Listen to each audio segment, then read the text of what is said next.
ఓం గం గణపతియే నమః. ఓం నమః శివాయ. ఓం శ్రీమాత్రే నమః. సర్వమంగళమాంగళ్యే శివే సర్వార్థసాధికే శరణ్యే త్ర్యంబకే దేవి నారాయణి నమోస్తుతే. జ్ఞానానందమయం దేవం నిర్మల స్ఫటికాకృతం ఆధారం సర్వవిద్యానం హయగ్రీవం ఉపాస్మహే. అయితే మనం ఈరోజు చెప్పుకునేది అంశం ఏంటంటే, అన్ని రాశులకి ఇన్ జనరల్ రాశులకు అడుగుతారు. కాకపోతే రాశులు కాకుండా లగ్నాలకి మనం తీసుకున్నట్టయితే, లగ్నాలకి ఏ ఏ లగ్నాల వాళ్ళకి వ్యాపారం వారికి ఎలా ఉంటుంది, ఏ స్థానాధిపతి ఏ గ్రహం వారికి అనుకూలంగా ఉంటుందో అది ఈరోజు మనం తెలుసుకుందాం. అయితే వారికి ఖచ్చితంగా వారు ఏ వ్యాపార రంగం ఎంచుకుంటున్నారో అది ఖచ్చితంగా వారి అనుభవం పూర్వకంగా చేసుకుంటే చాలా బాగుంటుంది. ఏదో మాకు ఇష్టపూర్వకంగా మేము ఈ వ్యాపారం చేస్తున్నాము అనే ధోరణి కాకుండా ఖచ్చితంగా వారికి ఆ రంగాల్లో వారికి ఖచ్చితమైన అనుభవం ఉంటేనే మటుకు వ్యాపారంలో దిగితే చాలా బాగుంటుంది.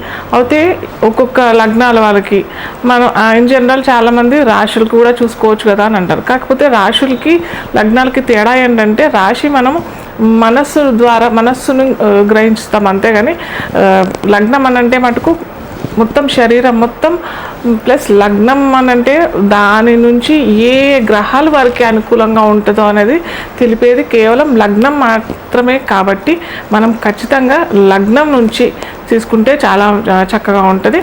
అయితే కొందరికి జన్మతిథి లేదా పుట్టిన రోజు సమయం ప్రదేశం ఏంటి ఇవన్నీ ఏం తెలియదు. సో తెలియని వారికి మనము వారి పేరు ద్వారా మనం ఆ పేరు ముందు అక్షరం ఏ రాశికి అనుకూలం అవుతుంది, ఏ రాశిలో పడుతుంది అని తీసుకొని వారి రాశుల ప్రకారం మనము చెప్తామన్నమాట. సో ఈ రకంగా మనము ప్రతి లగ్నాల వారికి రాశుల వారికి మనం వ్యాపారం ఏ వ్యాపార రంగం వీరికి చాలా అనుకూలంగా ఉంటుంది అని చక్కగా చూసుకోవచ్చు. అయితే కొందరు ఏంటంటే పార్ట్నర్షిప్ కూడా చేసుకుంటారనమాట. పార్ట్నర్షిప్ అన్నా చేసుకుంటారు, లేకపోతే ఓన్లీ బిజినెస్ వీరు ఒక్కరే ఎంటర్ అయ్యి చేసుకోవడం కూడా జరుగుతుందన్నమాట.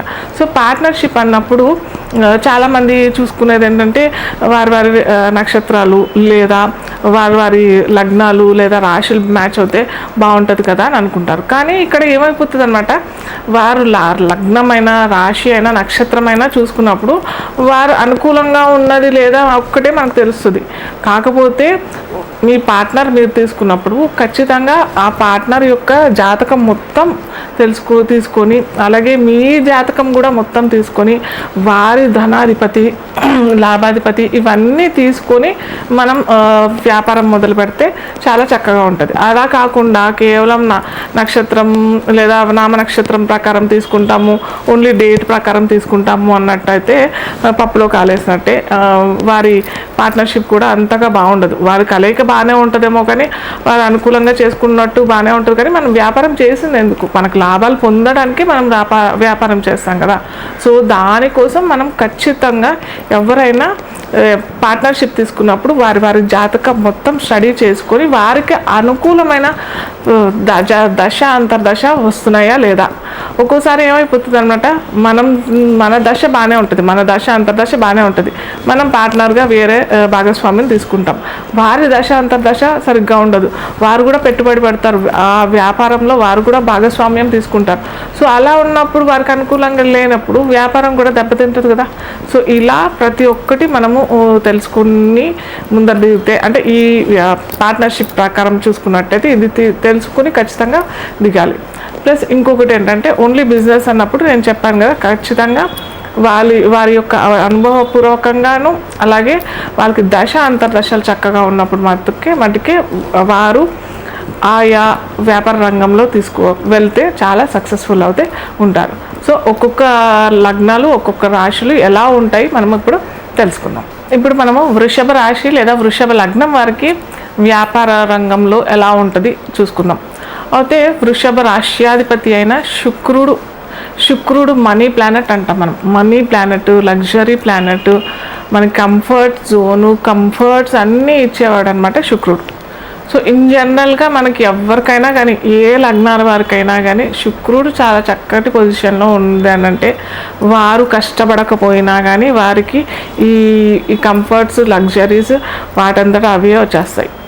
కాకపోతే ఈ వృషభ లగ్నం వారికి ఖచ్చితంగా వారికి శుక్రుడు, ఎందుకంటే శుక్రుడే వారికి లగ్నాధిపతి కూడా కాబట్టి ఖచ్చితంగా వీరికి మనీ ప్లానెట్ కూడా అనుకుంటాం కదా.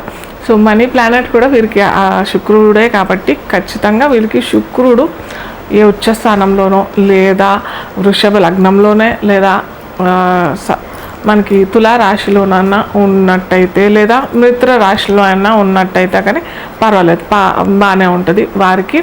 అలాగే సప్తమాధిపతి కూడా చూసుకోవాలని చెప్పా కదా, వీరికి కుజుడు సహకారం ఇస్తాడు. అలాగే కుజుడు భాగస్వామ్యానికి కూడా కారణమవుతాడు. అలాగే కుజుడు పోరాట పటిమ కూడా ఇస్తాడు. అలాగే ఇంకోటి ఏంటంటే కుజుడు కూడా చాలా చక్కగా ఉందనుకోండి, వాళ్ళకి ఏదన్నా చిన్న చిన్న ఆటంకాలు వచ్చినా కానీ వీరు ధైర్యంగా ఎదుర్కొనే సామర్థ్యం వీరికి ఉంటుంది. అలాగే వృషభ రాశి వారు ఏంటంటే లగ్నం వారు ఏంటంటే వారికి ఇన్ జనరల్ చాలా కష్టపడి తత్వం సాఫీగా ఇన్బిల్ట్ వచ్చేస్తుంది అనమాట. సో వీరు ఏంటంటే కష్టపడతారు. అలాగే కాస్త ఓపిక కూడా, నిదానం కూడా ఎక్కువ ఉంటుంది వీళ్ళకి. వీరు చాలా నిదానంగా ఓపికగా పనులు ముందరకు సాగదీయటం అయినా కానీ ఏదన్నా ఉంటే కూడా వీరు భరించే శక్తి వీరికి ఖచ్చితంగా ఉంటుంది. సో అందుకే ఈ వృషభ లగ్నం వారికి ఏంటంటే శుక్రుడు చక్కగా ఉండాలి అని చెప్పుకున్నాం కదా, దాంతోపాటు కుజుడు కూడా ఉంటే మటుకు వీళ్ళకి ఆ ధైర్య సాహసాలు పోరాడి పటిమ ఇవ్వటం.